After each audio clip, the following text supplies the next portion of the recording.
अजकल सुमेध सैनी का काफ़ी जिक्र चल रहा है। ये सुमेध सैनी एक इस तरह का बंदा है इत्थे जिसकी काफ़ी बदनामी हर घर घर दे विच होई हुई है और इसनूं पंजाब दा ते सिखां दा दुश्मन समझिया जा रहा है। इत्थे एक महंत सेवादास हुंदे सी। वो की करते सी, पहलां तां जिस वेले तां हुंदी सी कांग्रेस की सरकार, उस वेले तां अपना नाम सेवादास लिख के ते प्रैस ते बयान दिंदे हुंदे सी ते जदों किते अकालियां की सरकार आ जांदी तां वो फिर सेवादास सिंह बन जांदे सी। यही हाल सैनी दा रहा है। ये जदों तां अकाली सरकार हुंदी है या इसने इंप्रैशन देना हुंदा है कि मैं सिख हाँ, तो उस वेले सिंह अपने नाम दे नाल जोड़ लैंदा है ते बाकी समयां दे उत्ते इस नूं ला दिंदा है। हुण ये जिहड़ा फिनोमिना है, ये जिहड़ा वरतारा है इसका सैनी का, इस नूं समझण वास्ते आपां नूं पंजाब के सारे वरतारे नूं समझना पएगा। इसकी जड़ बहुत पिछे जाती है, लेकिन असीं जिस वेले भी कोई माड़ी मोटी इस तरह की गल आउंदी है तो उत्थों ही फड़ के उस नूं एनालाइज करना शुरू कर दिंदे हैं, जिथे कि साडी जाके नॉन एसेंशियल्स दे विच या जिहड़ियां गैर जरूरी गल्लां आउंदियां उन्हां दे विच काफ़ी साडा समां बर्बाद हो जाता है। हुण पुछया जा रहा है भी सानूं इंसाफ मिलेगा कि नहीं मिलेगा। सैनी ने जिन्ने क बंदे मारे न, इस नालों ज़्यादा तां कई गुणा ज़्यादा लोग इत्थे मर चुके हैं। दिल्ली का जिहड़ा कतलेआम होया सी सिखां दा, उस दी गल लईए तां उस दे विच जिहड़ा सारी दुनिया के सामने और शरेआम 3 दिन चलदा रहा, सारी दुनिया की प्रैस उत्थे सी, उस दे विच आपां नूं कोई इंसाफ मिल गया या कदे भी कोई जिन्ने भी कतल होए ने इत्थे पंजाब दे विच उन्हां दे विच इंसाफ मिलण दी कोई संभावना है? ये बिल्कुल ही गलत है कि आपां इहो जिहे सवालों के उत्ते अपना समा बर्बाद करिए। हुण ये तो आपां नूं पता होना चाहिए कि सानूं कदे भी न्याय नहीं मिलेगा। क्यों नहीं मिलेगा? इसकी जड़ नूं फड़ना चाहिए है। आपां जिस वेले इस मुल्क दे नाल हिंदुस्तान दे नाल साडा समझौता होया 1947 तो पहला, तो समझौता ये सी कि ऑटोनमी दी जाएगी सूबियां नूं, बोली के आधार के उत्ते सूबे बनाए जाएंगे तो जिहड़ी एक सिखां ते मुसलमानां नूं स्पैशल रिप्रजेंटेशन दी जाएगी, जो कम्यूनल रिप्रजेंटेशन जिन्हों कहिंदे सी, जिहड़ियां सीटां इन्हां दियां होणगियां इन्हां दे उत्ते यही खड़े हो सकणगे ते यही जित सकणगे। सो इस किस्म का उस वेले अरेंजमेंट होया सी, जिहड़ा कि बाद दे विच 1945 दे विच जाके कांग्रेस ने अपनी मैनीफेस्टो दे विच भी लाहौर तो छपी सी जिहड़ी, उहदे विच भी लिखिया ते उस तो इलावा ये जिहड़ी फंडामेंटल रेजोल्यूशन सी कॉन्स्टिट्यूएंट असैंबली की, उहदे विच भी ये पढ़िया गया ते बड़े अदब दे नाल खड़े होके इस दे बारे नेहरू ने अगवाई की ते इस दे बारे एक किस्म की कसम खाधी गई कि असीं बड़े दृढ़ हाँ कि इस तरह का वरतारा असीं हिंदुस्तान दे विच करांगे। सो इस आधार के उत्ते अपने नाल सारी गलबात हुई सी और इस आधार के उत्ते दुनिया के सारे फैडरेशन चलते हैं कि बराबर दे समानता दी जाए, बराबरता सारिਆਂ ਦੇ ਵਿੱਚ प्रदेशों के विच होवे जिहड़े फैडरेशन नूं कॉन्स्टिट्यूट करते हैं तो बाकी का जिहड़ा है उन्हां दी जो जान माल इतिहाद की राखी की जाए। हुण पंजाब का सिचुएशन बहुत इस ते फर्क है। पंजाब की राजधानी पंजाब के कोल नहीं, पंजाब का दरियावां का पानी पंजाब के कोल नहीं, जिहड़ा है पंजाबी बोलते इलाके जिवें कि गंगानगर, दबवाली, सरसा, फतेहाबाद, अंबाले दियां कुछ तहसीलां, नारायण इत्थे मोरनी हिल्स, नारायणगढ़, उधर ऊना दूसरे पासे, तो ये सारे का सारा पंजाबी सूबे दे विचों कढ़ लिया गया है। तो इस तरह ही होर भी साडे नाल ज्यादतियां होईयां न। चंडीगढ़ राजधानी बनिया सी पंजाब वास्ते ते अज पंजाब इस दे नेड़े भी फटक नहीं सकता। सो ये सारा कुछ जिहड़ा है ये सानूं दसदा है कि कोई एक बहुत डूंघी ਕਿਸਮ ਦੀ ਸਾਡੇ ਬਰਖਲਾਫ ਰੌਂ ਚੱਲ ਰਹੀ ਹੈ ਹਿੰਦੁਸਤਾਨ ਦੇ ਵਿੱਚ ਕਿ ਇਹਨਾਂ ਨੂੰ ਇਨਸਾਫ ਦੇਣਾ ਨਹੀਂ ਹੈ। ਵਰਨਾ ਇਹ ਜਿਹੜਾ ਸਾਰਾ ਕੁਛ ਹੀ ਵਰਤਾਰਾ ਹੈ, ਜਿਸ ਤਰ੍ਹਾਂ ਕਿ ਪੰਜਾਬੀ ਸੂਬੇ ਨੂੰ ਲੰਗੜਾ ਲੂਲਾ ਬਣਾਉਣ ਦਾ, ਪੰਜਾਬੀ ਬੋਲਦੇ ਇਲਾਕੇ ਬਾਹਰ ਰੱਖਣ ਦਾ, ਪੰਜਾਬ ਦਾ ਪਾਣੀ ਦਰਿਆਵਾਂ ਦਾ ਲੁੱਟਣ ਦਾ, ਅਤੇ ਬਾਕੀ ਸਾਰਾ ਜਿਹੜਾ ਚੰਡੀਗੜ੍ਹ ਨੂੰ ਬਾਹਰ ਰੱਖਣ ਦਾ, ਅਤੇ ਦਰਿਆਵਾਂ ਜਿਹੜੇ ਹੈੱਡ ਵਰਕਸ ਆ ਉਹਨਾਂ ਦਾ ਕੰਟਰੋਲ ਰੱਖਣ ਦਾ, ਇਹ ਸਾਰਾ ਕੁਛ ਸੰਵਿਧਾਨ ਦੇ ਵਿਰੁੱਧ ਹੈ। ਲੇਕਿਨ ਉਹ ਹੋ ਰਿਹਾ ਹੈ ਔਰ ਇਹ ਬਿਲਕੁਲ ਅਨਿਆਂ ਹੈ, ਟੋਟਲ ਅਨਿਆਂ ਹੈ, ਅਤੇ ਇਹ ਸਾਡੇ ਨਾਲ ਲਗਾਤਾਰ ਹੋ ਰਿਹਾ ਹੈ। ਅਤੇ ਅਸੀਂ ਫਿਰ ਵੀ ਸੋਚਣ ਲੱਗ ਪੈਂਦੇ ਹਾਂ ਕਿ ਕਦੇ ਸਾਡੇ ਨਾਲ ਨਿਆਂ ਹੋਏਗਾ। ਇਹ ਜਿਹੜਾ ਪੰਜਾਬ ਦੇ ਵਿੱਚ ਪੁਲਿਸ ਦਾ ਰਾਜ ਹੋਇਆ ਅਤੇ ਜਿਸ ਤਰ੍ਹਾਂ ਪੁਲਿਸ ਨੇ ਲੋਕਾਂ ਨੂੰ ਮਾਰਨਾ ਸ਼ੁਰੂ ਕੀਤਾ, ਇਸ ਦੀਆਂ ਜੜ੍ਹਾਂ ਵੱਲ ਅਸੀਂ ਜਾਈਏ ਤਾਂ ਸਾਨੂੰ ਹੁਣ ਤਾਂ ਕਈ ਸਾਰੀਆਂ ਕਿਤਾਬਾਂ ਮਿਲਦੀਆਂ ਹਨ ਜਿਨ੍ਹਾਂ ਦੇ ਵਿੱਚ ਬਹੁਤ ਸਾਰਾ ਕੁਝ ਲਿਖਿਆ ਹੋਇਆ ਅਤੇ ਜਿੱਥੋਂ ਅਸੀਂ ਸਮਝ ਸਕਦੇ ਹਾਂ ਕਿ ਵਰਤਾਰਾ ਕੀ ਸੀ। ਸਭ ਤੋਂ ਪਹਿਲਾਂ ਅਸੀਂ ਕਿਤਾਬ ਲਈਏ ਜੂਲੀਓ ਰਿਬੀਰੋ ਦੀ, ਜਿਸ ਨੂੰ ਉਹਨੇ ਬੁਲਟ ਫੋਰ ਬੁਲਟ ਨਾਂ ਦੇ ਕੇ ਛਪਾਇਆ ਸੀ। ਇਸ ਦੇ ਵਿੱਚ ਉਹ ਕਹਿੰਦਾ ਹੈ ਕਿ ਸਾਡੇ ਕਈ ਸਾਰੇ ਅੰਡਰਗਰਾਊਂਡ ਪੁਲਿਸ ਦੇ ਸਕਾਡ ਹੋਣਗੇ ਜਿਹੜੇ ਕਿ ਜਾ ਕੇ ਜਿਹੜੇ ਪੁਲਿਸ ਦਾ ਕੰਮ ਕਰਦੇ ਨੇ। ਪੁਲਿਸ ਦਾ ਕੰਮ ਕੀ ਕਰਦੇ ਸੀ? ਜਾ ਕੇ ਪਿੰਡਾਂ ਦੇ ਵਿੱਚ ਲੋਕਾਂ ਨੂੰ ਮਾਰਦੇ ਸੀ। ਜਿਸ ਤਰ੍ਹਾਂ ਇਹਨੇ ਫੂਲੇ ਕੋਲੋਂ ਜਟਾਣੇ ਦਾ ਸਾਰਾ ਪਰਿਵਾਰ ਖਤਮ ਕਰਵਾਇਆ, ਇਸ ਤਰ੍ਹਾਂ ਦੇ ਕੰਮ ਕਰਦੇ ਸੀ ਇਹ ਲੋਕ ਅੰਡਰਗਰਾਊਂਡ ਪੁਲਿਸਮੈਨ। ਔਰ ਇਹ ਜਿਹੜੇ ਅੰਡਰਗਰਾਊਂਡ ਪੁਲਿਸਮੈਨ ਸੀ, ਇਹਨਾਂ ਨੇ ਪਟਿਆਲੇ ਦੇ ਵਿੱਚ ਜੋ ਬਰਾੜ SSP ਹੁੰਦਾ ਸੀ ਉਸ ਨੂੰ ਮਾਰਿਆ, ਅਤੇ ਉੱਥੇ ਪਟਿਆਲੇ ਦੇ ਦਫ਼ਤਰ ਦੇ ਵਿੱਚ ਵੀ ਇਹਨਾਂ ਦਾ ਲੋਕਾਂ ਦਾ ਨੁਕਸਾਨ ਕੀਤਾ। ਸੋ ਇਹ ਜਿਹੜੇ ਕਈ ਕਿਸਮ ਦੇ ਇਹਨਾਂ ਦੇ ਗਰੁੱਪ ਸਨ, ਜਿਨ੍ਹਾਂ ਨੇ ਬਾਅਦ ਦੇ ਵਿੱਚ ਇੰਟਰਨੈਸ਼ਨਲ ਪ੍ਰੈਸ ਦੇ ਨਾਲ ਵੀ ਗੱਲ ਕੀਤੀ। ਉਹਦੇ ਵਿੱਚ ਕਾਲੇ ਸੰਤੋਖੇ ਦਾ ਗਰੁੱਪ ਸੀ ਇੱਕ ਅੰਮ੍ਰਿਤਸਰ ਦੇ ਵਿੱਚ। ਉਸ ਨੇ ਦੱਸਿਆ ਕਿ ਸਾਨੂੰ ਕਾਰਡ ਮਿਲੇ ਹੋਏ ਹੈ, ਆਈਡੈਂਟੀਟੀ ਕਾਰਡ, ਅਸੀਂ ਜਿੱਥੇ ਮਰਜ਼ੀ ਜਾ ਸਕਦੇ ਹਾਂ, ਰੈਸਟ ਹਾਊਸ ਸਾਨੂੰ ਰਹਿਣ ਵਾਸਤੇ ਦਿੱਤੇ ਜਾਂਦੇ ਹੈ, ਅਤੇ ਅਸੀਂ ਤਨਖਾਹ ਦਿੱਤੀ ਜਾਂਦੀ ਹੈ। ਬਾਅਦ ਦੇ ਵਿੱਚ ਮੈਨੂੰ ਇੱਕ ਵਾਰੀ ਮਨਜੀਤ ਸਿੰਘ ਕਲਕੱਤਾ ਨੇ ਦੱਸਿਆ ਕਿ ਇਹ ਤਨਖਾਹ ਇਸ ਨੂੰ ਸ਼੍ਰੋਮਣੀ ਕਮੇਟੀ ਦੇ ਖਾਤੇ ਦੇ ਵਿੱਚੋਂ ਦਿੱਤੀ ਜਾਂਦੀ ਸੀ, ਔਰ ਜਦੋਂ ਆ ਕੇ ਉਸਨੇ ਬੰਦ ਕੀਤੀ ਤਾਂ ਕਲਕੱਤੇ ਨੂੰ ਬੜਾ ਇਸ ਦੇ ਵਾਸਤੇ ਦੁੱਖ ਝੇਲਣਾ ਪਿਆ। ਉਹਨੂੰ ਅਰੈਸਟ ਵੀ ਕਰ ਲਿਆ ਗਿਆ ਅਤੇ ਟਾਰਚਰ ਵੀ ਉਸ ਦਾ ਹੋਇਆ। ਸੋ ਇਸ ਤਰ੍ਹਾਂ ਇਹਨਾਂ ਦੇ ਇੰਤਜ਼ਾਮ ਕੀਤੇ ਜਾਂਦੇ ਸੀਗੇ। ਔਰ ਉਹ ਕਹਿੰਦਾ ਸੀਗਾ ਕਿ ਅਸੀਂ ਕਿਤੇ ਵੀ ਜਾ ਸਕਦੇ ਹਾਂ, ਜਿਹੜੀ ਮਰਜ਼ੀ ਕਾਰ ਚੋਰੀ ਕਰ ਸਕਦੇ ਹਾਂ, ਜਿਹਨੂੰ ਮਰਜ਼ੀ ਜਾ ਕੇ ਜੋ ਸਜ਼ਾ ਦੇਣੀ ਹੈ ਦੇ ਸਕਦੇ ਹਾਂ, ਜਿਸ ਦਾ ਮਤਲਬ ਸਾਫ਼ ਸੀ ਕਿ ਉਹ ਕਾਤਲ ਗਰੋਹ ਉਹਨਾਂ ਨੇ ਰੱਖੇ ਹੋਏ ਸਨ। ਦੂਸਰੀ ਕਿਤਾਬ ਹੈ ਇਸ ਦੇ ਵਿੱਚ, ਇਹ ਕਿਤਾਬਾਂ ਮੈਂ ਉਹ ਲੈ ਰਿਹਾ ਜਿਹੜੀਆਂ ਕਿ ਜਿਨ੍ਹਾਂ ਦੇ ਬਾਰੇ ਸ਼ੱਕ ਨਹੀਂ ਹੋ ਸਕਦਾ ਕਿ ਇਹ ਸਰਕਾਰ ਦੇ ਬਰਖਲਾਫ ਹੈ ਜਾਂ ਪ੍ਰੋ ਅਕਾਲੀ ਜਾਂ ਪ੍ਰੋ ਸਿੱਖ ਲੋਕਾਂ ਨੇ ਲਿਖੀਆਂ ਹੋਈਆਂ। ਦੂਸਰੀ ਕਿਤਾਬ ਜੇ ਲਈਏ ਤਾਂ ਅਸੀਂ ਇੱਕ ਸਰਚਿੰਗ ਆਈ ਹੈ। ਇਹ ਕਿਤਾਬ ਬੜੀ ਅਹਿਮ ਹੈ, ਜਿਹੜੀ ਕਿ ਸਾਨੂੰ ਸਾਰਿਆਂ ਨੂੰ ਪੜ੍ਹਨੀ ਚਾਹੀਦੀ ਹੈ। ਇਹ ਗੁਰਦੇਵ ਗਰੇਵਾਲ ਹੁੰਦੇ ਸੀਗੇ ਸੈਂਟਰ ਦੇ ਵਿੱਚ, ਜੁਆਇੰਟ ਸੈਕਟਰੀ ਸੀ ਹੋਮ ਦੇ ਵਿੱਚ, ਜਿਸ ਵੇਲੇ ਇਹ ਸਾਰੀ ਕਾਰਵਾਈ ਇੱਥੇ ਚੱਲ ਰਹੀ ਸੀ। ਉਹ ਕਹਿੰਦੇ ਹਨ ਕਿ ਮੈਨੂੰ ਵੀ ਕੁਛ ਥੋੜ੍ਹਾ ਜਿਹਾ ਐਸੋਸੀਏਟ ਕੀਤਾ ਗਿਆ ਕਿਉਂਕਿ ਹੋਮ ਡਿਪਾਰਟਮੈਂਟ ਦੇ ਵਿੱਚ ਸੀ, ਅਤੇ ਬਾਅਦ ਦੇ ਵਿੱਚ ਬੂਟਾ ਸਿੰਘ ਨੇ ਉਹਨਾਂ ਨੂੰ ਰੱਦ ਕਰ ਦਿੱਤਾ ਉਸ ਕਮੇਟੀ ਦੇ ਵਿੱਚੋਂ, ਇਹ ਸੋਚ ਕੇ ਵੀ ਇਹ ਜੱਟ ਹੈ ਅਤੇ ਇਹ ਇਸ ਤਰ੍ਹਾਂ ਦੀ ਕਾਰਵਾਈ ਦੇ ਕੁਛ ਬਰਖਲਾਫ ਹੋ ਜਾਏਗਾ। ਔਰ ਉਹ ਕਹਿੰਦਾ ਹੈ ਕਿ ਮੈਂ ਇਹ ਵੀ ਕਿਹਾ ਸੀਗਾ ਕਿ ਤੁਸੀਂ ਖਾਮਖਾ ਡਰ ਭਾਵ ਪੈਦਾ ਕਰਨ ਵਾਸਤੇ ਇੰਨੇ ਲੋਕ ਮਾਰੀ ਜਾਂਦੇ ਹੋ, ਇਸ ਦਾ ਕੀ ਫਾਇਦਾ ਹੈ? ਤੁਸੀਂ ਜਿਹੜਾ ਗੁਨਾਹ ਕਰਦਾ ਉਸ ਨੂੰ ਫੜੋ ਅਤੇ ਜੋ ਸਜ਼ਾ ਦੇਣੀ ਹੈ ਉਸ ਨੂੰ ਦਿਓ। ਸੋ ਇਸੇ ਤਰ੍ਹਾਂ ਹੀ ਹੋਰ ਵੀ ਕਈ ਸਾਰੀਆਂ ਕਿਤਾਬਾਂ ਹਨ। ਇਹ ਗਿਆਨੀ ਜ਼ੈਲ ਸਿੰਘ ਦੀ ਕਿਤਾਬ ਹੈ ਮੁਮਾਇਰਸ, ਜਿਹੜੇ ਕਿ ਉਹਨਾਂ ਨੇ ਆਪਣੇ ਪ੍ਰੈਜ਼ੀਡੈਂਟ ਹੁੰਦਿਆਂ ਲਿਖੇ ਸਨ ਅਤੇ ਬਾਅਦ ਦੇ ਵਿੱਚ ਥੋੜ੍ਹੀ ਦੇਰ ਬਾਅਦ ਹੀ ਛਪੇ ਸਨ। ਇਸ ਦੇ ਵਿੱਚ ਗਿਆਨੀ ਜੀ ਕਹਿੰਦੇ ਨੇ ਕਿ ਜਿਸ ਦਿਨ ਮੈਂ ਦਰਬਾਰ ਸਾਹਿਬ ਗਿਆ ਤਾਂ ਉਹ ਡਿਸਕਰਾਈਬ ਕਰਦੇ ਨੇ, ਉਹਦੇ ਨਾਲ ਦੇ ਜਿਹੜੇ ਬੰਦੇ ਸੀਗੇ ਉਹ ਕਹਿੰਦੇ ਨੇ ਕਿ ਅਸੀਂ ਰੁਮਾਲੇ ਲੈ ਕੇ ਗਏ।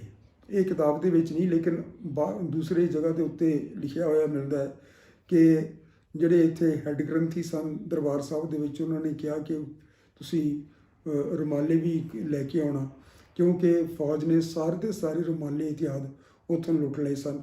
ਬਾਕੀ ਜੋ ਵੀ ਕੁਝ ਕੀਮਤੀ ਉਹਨਾਂ ਨੂੰ ਦੱਸਿਆ ਸੀ ਉਹਨਾਂ ਨੇ ਚੁੱਕ ਲਿਆ ਸੀ। ਅਤੇ ਇਹ ਦੁਸ਼ਮਣੀ ਦੀਆਂ ਗੱਲਾਂ ਨੇ, ਇਹ ਕੋਈ ਲਾਅ ਐਂਡ ਆਰਡਰ ਇਤਿਆਦ ਦੀ ਗੱਲ ਨਹੀਂ ਹੈ। ਫਿਰ ਇਸ ਤੋਂ ਬਾਅਦ ਗਿਆਨੀ ਸੈਲ ਸਿੰਘ ਨੇ ਜਿਹੜੀ ਅਹਿਮ ਗੱਲ ਲਿਖੀ ਹੈ ਉਹ ਇਹ, ਪੰਜਵੇਂ ਪਾਤਸ਼ਾਹ ਦਾ ਸ਼ਹੀਦੀ ਦਿਨ ਸੀ ਤੇ ਬਹੁਤ ਸਾਰੀ ਸੰਗਤ ਆਈ ਹੋਈ ਸੀ।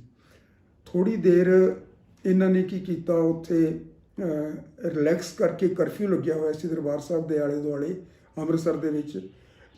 ਕਰਫਿਊ ਦੇ ਵਿੱਚ ਢਿੱਲ ਦੇ ਕੇ ਤੇ ਇਹਨਾਂ ਨੇ ਦਰਬਾਰ ਸਾਹਿਬ ਦੇ ਵਿੱਚ ਸਾਰਿਆਂ ਨੂੰ, ਸ਼ਰਧਾਲੂਆਂ ਨੂੰ ਆਉਣ ਦਿੱਤਾ। ਉਸ ਤੋਂ ਬਾਅਦ ਗੋਲੀਬਾਰੀ ਸ਼ੁਰੂ ਹੋਈ। ਸੋ ਇਸ ਦਾ ਮਤਲਬ ਸਿੱਧਾ ਇਹ ਹੈ ਕਿ ਇਹ ਉੱਥੇ ਵੱਧ ਤੋਂ ਵੱਧ ਨੁਕਸਾਨ ਕਰਨਾ ਚਾਹੁੰਦੇ ਸੀ।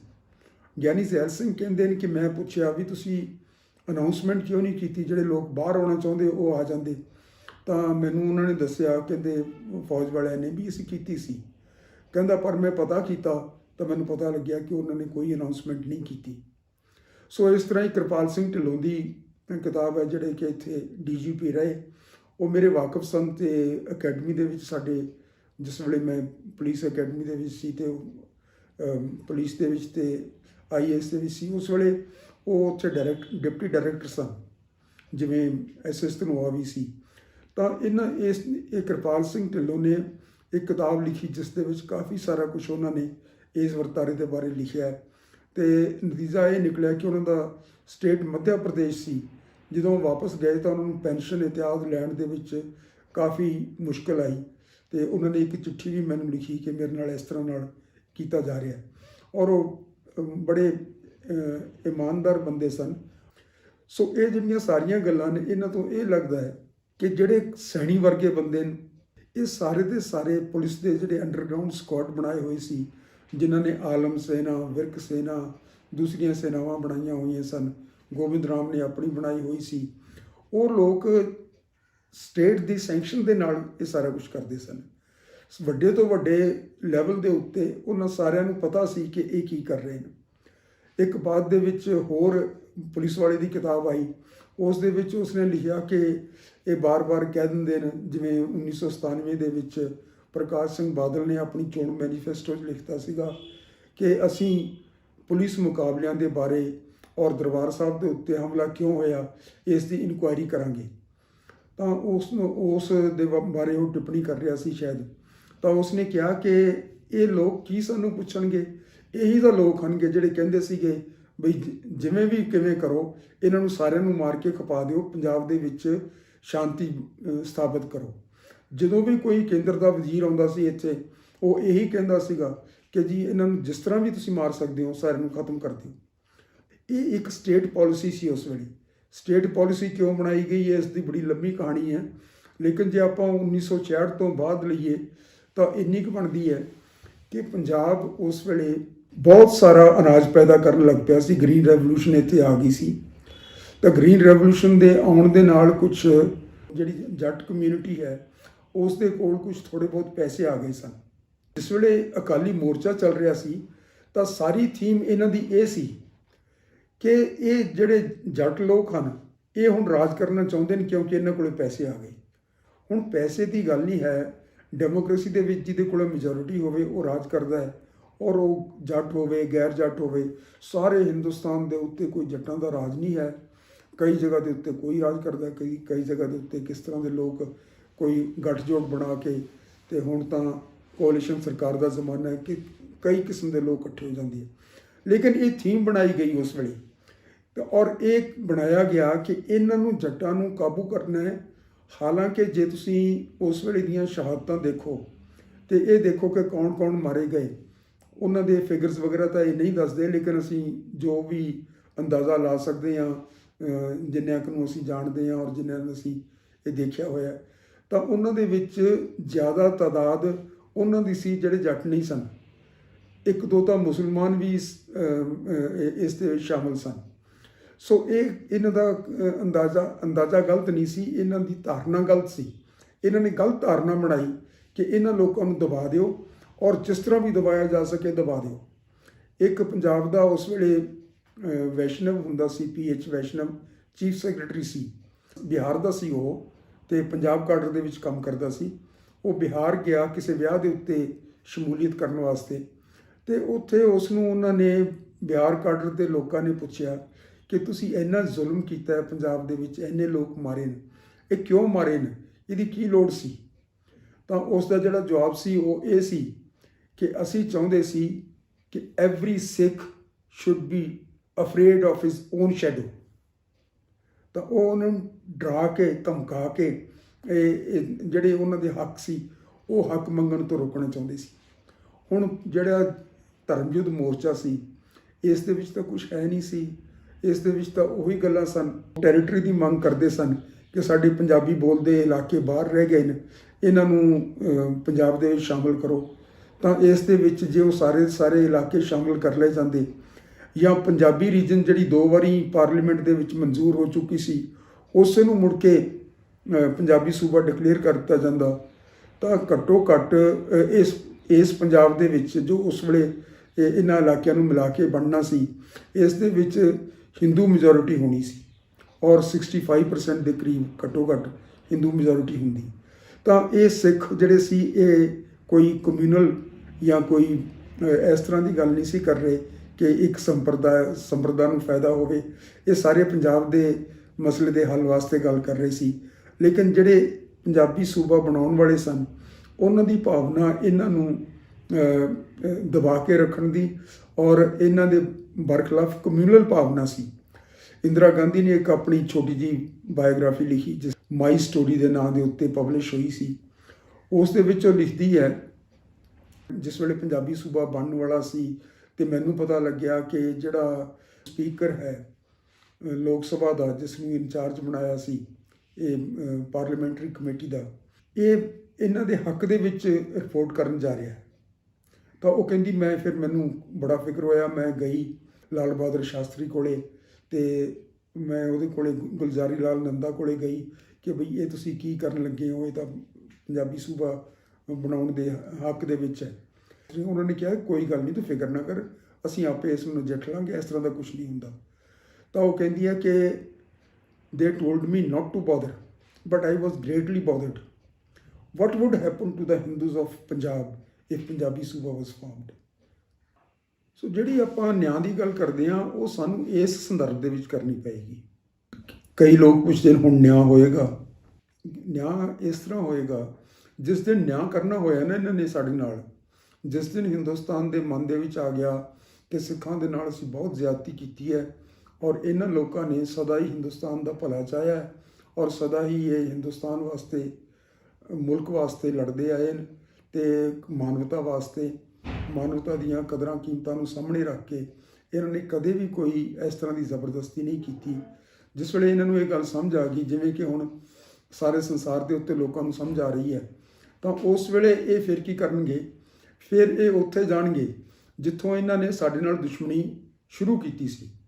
ਇਹ ਸਾਨੂੰ ਆਟੋਨਮੀ ਦੇਣਗੇ, ਸਾਡੇ ਪੰਜਾਬੀ ਬੋਲਦੇ ਇਲਾਕੇ ਸਾਨੂੰ ਮਿਲਣਗੇ, ਸਾਡੀ ਰਾਜਧਾਨੀ ਸਾਨੂੰ ਮਿਲੇਗੀ, ਸਾਡੇ ਦਰਿਆਵਾਂ ਦੇ ਪਾਣੀ ਦੇ ਉੱਤੇ ਕਿਸੇ ਹੋਰ ਦਾ ਗੈਰ ਦਾ ਕਬਜ਼ਾ ਜਿਹੜਾ ਹੈ ਉਹ ਖਤਮ ਹੋਏਗਾ ਔਰ ਇਹ ਉੱਥੋਂ ਸ਼ੁਰੂ ਹੋਏਗਾ।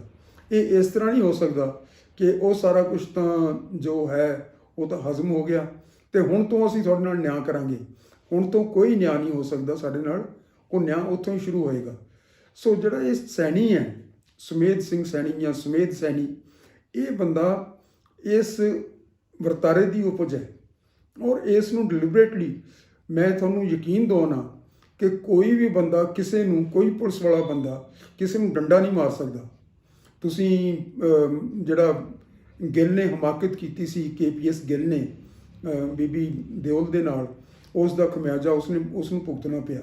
ਤੁਸੀਂ ਉਸ ਤੋਂ ਅੰਦਾਜ਼ਾ ਲਾ ਲਓ ਕਿ ਇਹ ਬਦਤਮੀਜ਼ੀ ਵੀ ਤੱਕ ਵੀ ਪਨਿਸ਼ੇਬਲ ਹੈ ਔਰ ਉਸ ਦੇ ਵਾਸਤੇ ਉਸ ਨੂੰ ਡਿਸਮਿਸ ਕੀਤਾ ਜਾਣਾ ਚਾਹੀਦਾ ਸੀ ਐਕਚੁਅਲੀ, ਜੇ ਕਾਨੂੰਨ ਕੋਈ ਹੁੰਦਾ ਤਾਂ ਇਹ ਜੇ ਕੋਈ ਬੰਦਾ ਕਿਸੇ ਨੂੰ ਮਾਰਦਾ ਹੈ ਕਸਟਡੀ ਦੇ ਵਿੱਚ ਲੈ ਕੇ, ਜਿਸ ਤਰ੍ਹਾਂ ਇਸਨੇ ਇਹਨਾਂ ਨੂੰ ਮੁਲਤਾਨੀ ਸਾਹਿਬ ਨੂੰ ਮਾਰਿਆ, ਮੁਲਤਾਨੀ ਦੇ ਬੇਟੇ ਨੂੰ ਮਾਰਿਆ, ਇਸ ਦੇ ਵਾਸਤੇ ਸਜ਼ਾਏ ਮੌਤ ਹੈ। ਇਸ ਤੋਂ ਘੱਟ ਕੁਝ ਵੀ ਨਹੀਂ ਹੈ। ਕਾਰਡਸੂ ਆਪਣੇ ਬੜੇ ਅੱਛੇ ਜੱਜ ਹੁੰਦੇ ਸੀ ਸੁਪਰੀਮ ਕੋਰਟ ਦੇ, ਉਹਨਾਂ ਨੇ ਕਿਹਾ ਸੀਗਾ ਕਿ ਇਸ ਦੇ ਵਾਸਤੇ ਹੋਰ ਕੋਈ ਸਜ਼ਾ ਇਸ ਤੋਂ ਘੱਟ ਨਹੀਂ ਹੋਣੀ ਚਾਹੀਦੀ ਜੇ ਪੁਲਿਸ ਵਾਲਾ ਕਸਟਡੀ ਦੇ ਵਿੱਚ ਕਿਸੇ ਬੰਦੇ ਨੂੰ ਮਾਰ ਦੇਵੇ। ਅਤੇ ਤੁਸੀਂ ਦੇਖ ਰਹੇ ਹੋ ਕਿ ਇਹ ਇੱਥੇ ਦੰਦ ਲਾਉਂਦਾ ਫਿਰਦਾ ਹੈ। ਜਦੋਂ ਇਹਨੇ ਸਟੇਟ ਵਾਸਤੇ ਇੰਨੇ ਹਜ਼ਾਰਾਂ ਲੋਕਾਂ ਨੂੰ ਮਾਰਿਆ, ਮੈਂ ਤਾਂ ਕਹਾਂਗਾ ਹਜ਼ਾਰਾਂ ਨੂੰ, ਕਈ ਕਹਿੰਦੇ ਨੇ ਸੈਂਕੜਿਆਂ ਨੂੰ, ਪਰ ਚਲੋ ਜੋ ਵੀ ਹੈ ਗਿਣਤੀ ਕਿਸੇ ਨੇ ਕੀਤੀ ਨਹੀਂ। ਤਾਂ ਜਿੰਨੇ ਇਹ ਲੋਕ ਮਾਰੇ ਗਏ ਸਟੇਟ ਵਾਸਤੇ, ਇਸ ਨੇ ਕਿਹਾ ਕਿ ਮੈਂ ਆਪਣੇ ਵਾਸਤੇ ਵੀ 2-4 ਮਾਰ ਲੈਣਾ। ਸੋ ਇਸ ਨੇ 3 ਆਦਮੀਆਂ ਨੂੰ ਜਿਹੜੇ ਕਿ ਇਸ ਦੇ ਰਿਸ਼ਤੇਦਾਰੀ ਸਨ ਉਹਨਾਂ ਨੂੰ ਫੜ ਕੇ ਤੇ ਕਿਡਨੈਪ ਕਰਕੇ ਇਸੇ ਤਰ੍ਹਾਂ ਹੀ ਖਤਮ ਕਰ ਦਿੱਤਾ। ਨਾਲ ਉਹਨਾਂ ਦੇ ਇੱਕ ਡਰਾਈਵਰ ਵੀ ਸੀ ਮੁਖਤਿਆਰ ਸਿੰਘ, ਉਹ ਇਹਦੇ ਕਜ਼ਨ ਹੀ ਸਨ। ਤੇ ਉਹ ਬੀਬੀ ਅਮਰ ਕੌਰ ਜਿਹੜੀ ਉਹਨਾਂ ਦੀ ਮਾਂ ਸੀ ਵਿਚਾਰੀ 100 ਸਾਲ ਦੀ ਹੋ ਕੇ ਹੁਣੇ ਹੀ ਸੰਸਾਰ ਤੋਂ ਗਈ ਹੈ।